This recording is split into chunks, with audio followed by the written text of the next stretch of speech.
And he saw that. Did he love it? He loves it. Yeah. Well, look at his arm. Well, it's his logo now, isn't it? It's on his arm as well. Tattooed on his arm. Yeah. And I remember going to a practice ground and saying, I need some artist reference money for that. Yeah, exactly. And he goes, no, David. Do you not think that whenever... We will come on to Seve, definitely. Yeah. I want to ask a few questions.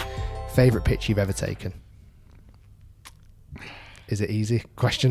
That's number one. That's number Seve one. So describe this for everybody listening. Yeah. Describe this picture for us. So it's the final hole, the Open Championship at St Andrews, 1984. Yeah. And final round, and I followed Seve a lot of the way, and he's taken his jumper off most of the round, so he's in a white shirt, which is bad news for a colour photographer. Of course. We don't like white shirts. We don't like black shirts, and we don't like white shirts. You like colour. We like colour. So anyway. Does the white shirt blend in with the background sometimes too much? It's just hard because it's harder to focus on. Hard to expose properly. Because you can underexpose the face. And when you're shooting slide film, you had to be absolutely critical on the exposure on their faces. Yeah. Because that's the only way that the picture would be usable. I get you. So anyway, he's put his jumper back on by the end of the round, and I'm much happier. Yeah, I'm walking down 18. He's hit his drive down the middle of 18. And I'm absolutely nervous as a kitten. Really? Because, this is my guy. This is my guy. This is your man. This is you played with, 8 years earlier? Was that 84? Yeah, 8 years. 76. Only 8 years. And then, but you've seen him in those 8 years. He's become a superstar. Yeah, he's won already at that stage 3 majors by that stage. So, and I hadn't been any one of those majors. That's the weird thing about it. Really? I wasn't at the US Masters in 80 or 83. Right. And I wasn't at the Open in 79. Wow, so this is your first Open. First Open. With your man. He's your man. Yeah, he's in contention. I'm going down the right-hand side of St Andrews. It's double fairways, and it's not strict, but in those days it was less strict. Keeping near to the spectators. Excuse me, on the right-hand side of the fairway, and he hits his second shot onto the green. Yeah, and I'm thinking, right, I'm going to get up there quickly, so I hurtle up the side to the back of the green, and we're on the bank. We're allowed inside the green fence in that year, but now we have to go behind the green fence. Well, because there's big grandstands there now, isn't there? Well, there were big grandstands then, but there weren't so many photographers. I get you. If there were 30 photographers at an Open Championship, that would have been the most. And how many is there now, do you reckon? In the peak of the Tiger Woods, late 90s, early 2000, probably 150 were applying. Wow. Well, more were applying, but 150 were allowed in. Yeah, so it was quite civilized in effect. And I just found this spot. I saw where his ball was, and I thought, right, I'm going to sit here. I could have gone all the way around and been straight at him, which, probably on reflection, if I'd gone that way, it would have been a great picture as well, because if I've seen versions from straight at the... But would you have had the town in the background a bit more there? A little bit, yeah. But what you wouldn't have had is that lovely out of focus background. It's ridiculous. That's great, and that's me and a colour photographer, and that's kind of what we were looking for at All Sport. It was that type of photograph. So are they the crowd in the background? Are they almost behind the Swillen They're bridge? the other side of the fairway, literally. So they're probably 80, 90, 100 yards behind him. 18th, left side of the 18th, or almost the first? They're the right side of the first. Right, okay. So left side of 18. Yeah. Oh, I get you. Yeah. So when he's doing that pose, and if people listening, this is the famous one. Seve's just knocked it in for par. Birdie. Because it only just went in, didn't it? Oh my God! It took just so dropped long. in. There's that's another it. part of the story. Is I'm sat there, and I don't know, something inside me said put a fresh roll of film in. So I had put a fresh roll of film in, number one. Wow. And is that better for pictures or not really? No, it doesn't make any difference? difference. But it means you've got 36 to play with, and the cameras in those days were 4 or 5 frames a second. Right. So I had a total 8 seconds to play with maximum. Oh my goodness. Yeah, and he stood there, hits this putt. But crowd, all you're looking at, you can't see whether the ball's going in, so you're looking at him, and the noise. You can tell something's going to happen. Of course, the volume is and then it almost hangs on the edge, and it just drops in. Does. It's like Destino or whatever Seve said. He willed it into the hole, and then he starts there, and there's a huge fist pump straight towards the clubhouse, which is where I wasn't sitting. Yeah. Inside I'm thinking, oh shit, I've missed this. Yeah. And then next minute he stands there and he starts pumping away like this. Oh my goodness. That's where that sequence, and that's very near the end of the roll of film. And probably 2 frames later, ran out of film. And did you know? I knew that was potentially. Did you know? I didn't know I'd exposed it right. I didn't know that I'd focused it right, because as I say, 4 or 5 inches of latitude on the focusing. Oh my goodness. So I'm sat there, I rewound the film, made very careful rewind. Because if you open that back of that camera by mistake, gone. The whole film's gone. Because it's exposed to light. Yeah, exactly. So, made sure that film was properly rewound. You did on a power drive, would rewind it electronically, but then I just got the manual and make sure that that's spinning easily, so I know it's all gone in. Yeah, mark the roll of film with a Sharpie, and goes into a very special place I had one of those jackets in those days, zipped it up, I knew it was safe. Then we did the presentation. Oh my God. Which was lovely. Yeah. And you're thinking, great.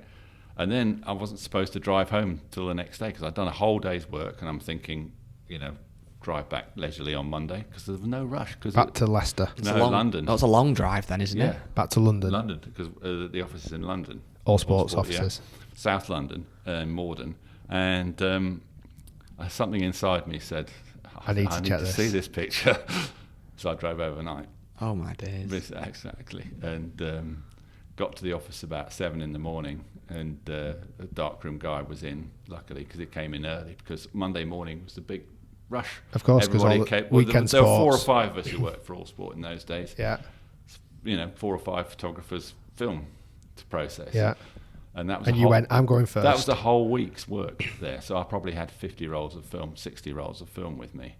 But you started with that one. Started with that one. But I didn't process the whole roll. This is the key thing. In those days, because I knew that was a critical picture, I thought the exposure is so important. I said to John G, famous name, because he's our darkroom manager. John G? Like G-E-E? No, Gachigi. Oh, right, okay. He's a Kenyan guy, brilliant guy. I said, do me a clip test, which is where he cuts off about 4 inches, 5 inches, probably to frame 4 or something. Yeah. And I'd hit a couple of frames of him just lining up his putt. Yeah. Purely because I thought, just in case, I'd do this. And we processed that. You had to wait an hour and a half for that process clip to come out. Fine. I was spot on. Yeah. So next thing is focus. So I said, right, process next. So I didn't see that film probably till 11 o'clock Monday morning. Wow. Yeah. And you think nowadays it's literally back of the camera. It would be 2 seconds. Yeah, and then you press a button, it's transmitted to the office. It can be out on the web within 3 minutes. Well, people expect as soon as a trophy's lifted at a tournament, you get pictures straight after, don't you? Straight all across social media. The way the business is now, it's the fastest picture is the one that gets used. Not always the best. Not always the best. Really speed is a huge part of the business now, whereas in those days, so leisurely. I just think back to those days and I think... So you got this picture. Yeah. And then did it get printed?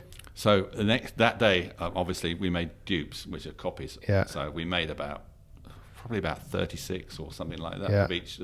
I'd choose a set of 20 pictures from the Open for the whole week. 20 pictures. Oh. Yeah. And how many do you reckon you've taken? So 50 times 36, 1,500. Yeah. Roughly maximum 2,000 pictures. And you used 20. Yeah, probably a few more afterwards. But for a rush that we'd send out to magazines, the Open, maybe 40. Might have got 40. And so I was so pleased with it. And I knew that the headquarters for Slazenger, look at the Panther, that was Slazenger clothing, was down in Croydon, which is not very far from us. So I took a set. I got a set that afternoon. I drove round and I met a guy called John Parsons, who's still alive and I played golf with him last week actually in Bournemouth. And he was working at Slazenger? He was an advertising manager for them. And I said, I've got these amazing pictures of Seve. Open your checkbook. Well, hopefully. Where should we start with this number? How many zeros? I never met him. And I left them with him, and he rang me the next day. He said, we're going to do a campaign with these. I bet we are. Yeah. So they were on the London Underground, on the bus shelters all over Britain. Amazing. Fantastic sale for me, obviously. And just... It started from there. I can't count how many times that picture's been used. And when did Did you ever? When was the first time Seve spoke to you about it? Not long after, because I made sure I gave him some prints. Of course. And again, in that 8 years, were you chatting to him? But he wouldn't know me from Adam. He can't. No way he'd remember. Think of all the pro-ams that he plays in. You put him off the golf course. Yeah. No, especially that, but also the fact that he played in a pro-am. You know, you're just another pro-am partner. No, but from that moment, I started to get to know him. Right. And really. did you remind him that we played together 8 years ago? Yeah, I told him. He said, "Really?" You know, that was it. And he saw that. Did he love it? He loves it. Yeah. Well, look at his arm. Well, it's his logo now, isn't it? It's on his arm as well. Tattooed on his arm. Yeah. And I remember going to a practice ground and saying, "I need some artist reference money for that." Yeah, exactly. And he goes, "No, David." Do you not think that when a picture like that is just so iconic? Like obviously that was pictures before I was born, so I've always known when I look at Seve that picture. Yeah. You almost forget that somebody took the picture. Yeah. It's almost like it's just been here. It's almost like, do you know what I mean? It's just so iconic. You took that picture. Mad. How ridiculous is that? And the noise, I still remember that I can still put goosebumps on my back of my neck, basically. The noise of the hearing that putt go in and seeing him do that in front of me. And you sort of have this moment of absolute at the end of it. I don't know how you press it in the right time. Well, exactly. And in those days, the cameras were not that reliable. You know, if you turn them upright, the battery pack sometimes the fall out. Well, not fall out, but the connection would come loose. Oh my goodness! So I'd had gaffer tape on my battery packs, because I had that happen at the London Marathon that year. The finish of the London Marathon, I'd had it upright and pressing like this, and nothing happening. So yeah.